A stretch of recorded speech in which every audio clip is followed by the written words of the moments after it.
yang level evidence yang paling tinggi itu namanya cohort. Maksudnya gini loh, kalau ada studi cohort, penelitian antara misalnya ada minum obat ini dengan outcome ini. Kalau studi cohort, kita lebih percaya level evidence yang lebih tinggi dibanding studi case control. Ini lebih tinggi dibanding cross sectional. Nah, ini nih. Ini cross sectional. Ini rata-rata. Nanti saudara mungkin yang ini paling digemari nih.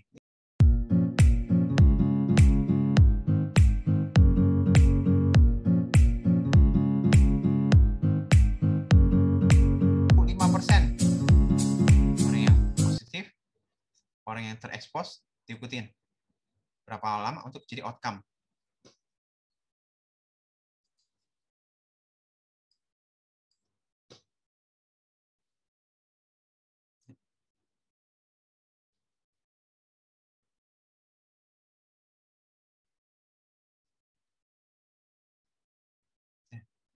Contoh orang yang nggak terekspos diikutin. Berapa lama untuk jadi outcome? Positif, outcome, negatif. Nah, ini pasien yang mengalami aneurism. Ya, tiba-tiba ada orang yang diikuti nih, ya. Ada beberapa pemeriksaan biomarker ya, termasuk salah satunya GFAP. Ada pemeriksaan kortisol itu penanda stres ya. Ya, jadi diikutin. Ada diukur pada hari ke-0, hari kedua, hari keempat, hari ke-7. Kalau nggak salah ada satu hari ke-14 ya. Diikutin semua. Jadi pasien itu waktu masuk ke ICU datang kan, ada yang mengalami masalah sumbatan atau pembuluh darah yang pecah kan, retak, aneurism, sumbatan, terus diperiksa hari ke-0, periksa masing-masing. Nah, jadi di sini diikutin orang yang waktu masuk ICU, ada orang yang punya nilai kortisol di atas cut off-nya berapa, orang yang di bawah kortisol berapa, diikutin hari ke-0, ingat hari ke-0 ya, hari ke-0 diikutin hari kedua, hari keempat, hari ke-7, hari ke-14. Jadi penelitian cohort itu nggak harus penelitian sampai tahunan atau apa ya. Ada juga penelitian yang di ICU hitungan hari ya. Ikut dilihat outcome-nya. Berapa banyak yang akhirnya ini sembuh, berapa banyak yang status sama atau memburuk. Ini penelitian cohort. Jadi mulai penelitian dari sini, Kalau studi case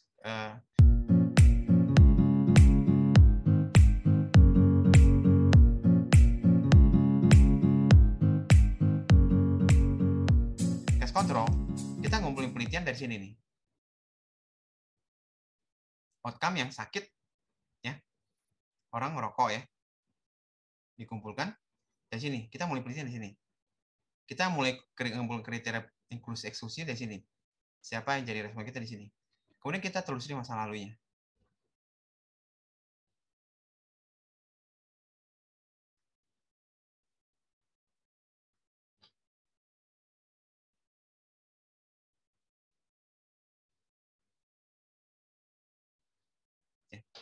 Orang yang CA paru.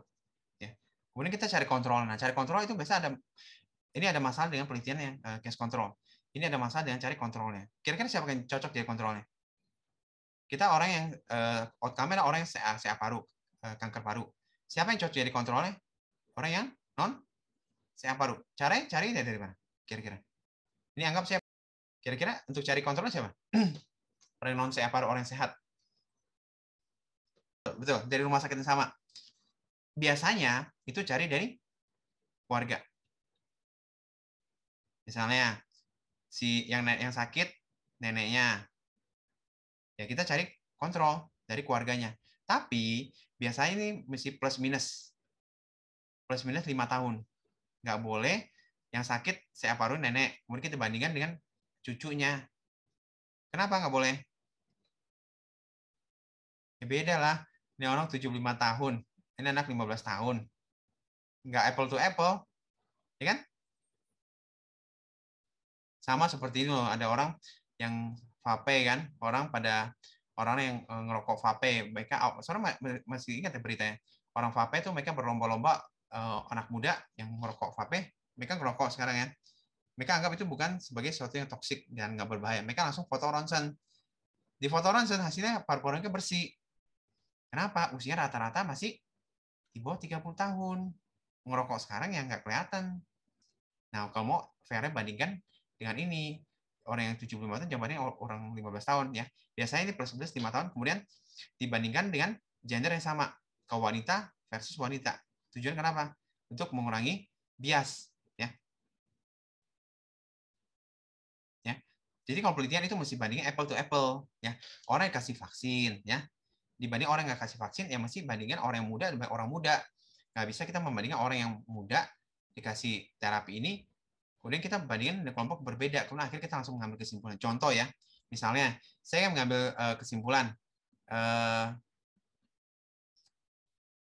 obat ini ya, obat A itu bisa menyembuhkan COVID atau memperpendek masa sakit, obat A ya.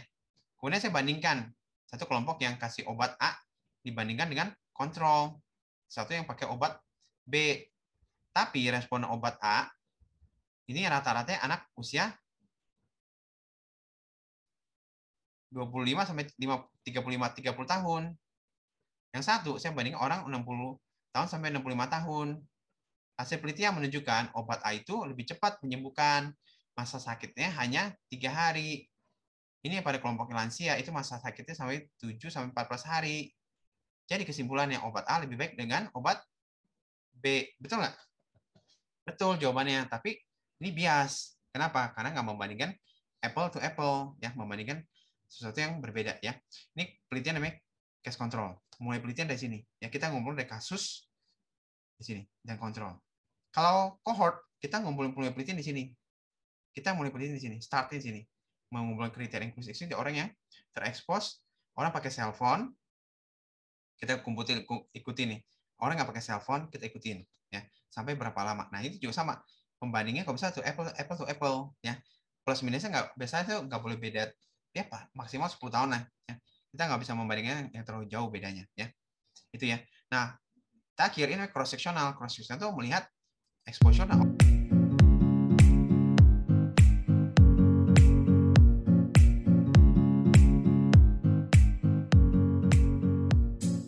Pada waktu bersamaan. Nah, ini perhatikan nih, saudara yang akan membuat penelitian kemungkinan besar seperti ini. Karena penelitian ini paling murah, paling cepat, tapi hubungan kausal sebab akibatnya nggak jelas. Ya, saudara exposure. Data statistik menunjukkan kalau foto cepet, langsung kelihatan exposure outcome. Ini punya kelemahan dengan masalah temporality. Ingat satu kausal daripada Bradford Hill, exposure itu mesti terjadi lebih dahulu dibandingkan outcome. Ya, ini kita nggak tahu olahraga memilih gendut atau gendut ya olahraga. Ya, kalau dulu saya kasih ilustrasi, nonton dekat-dekat ya, nonton dekat dengan rabun jauh. Mana yang lebih dulu?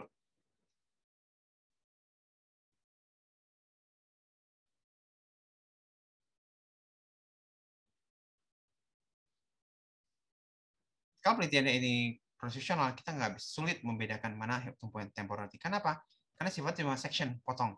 Ya, ini potong lintas seperti kalau belajar seperti lihat tanaman, saudara potong, saudara lihat ini kambiumnya, ini bagian apa akar pohonnya, ini bagian batangnya, bagian yang lain itu namanya cross sectional. Ya, kalau cohort itu seperti penelitiannya seperti ini. Ya, ada yang pernah nonton filmnya 300 yang tentara itu, Spartan? Itu prajurit yang berangkat berapa orang, kemudian mereka perang, habis itu balik tinggal seberapa orang, itu namanya cohort.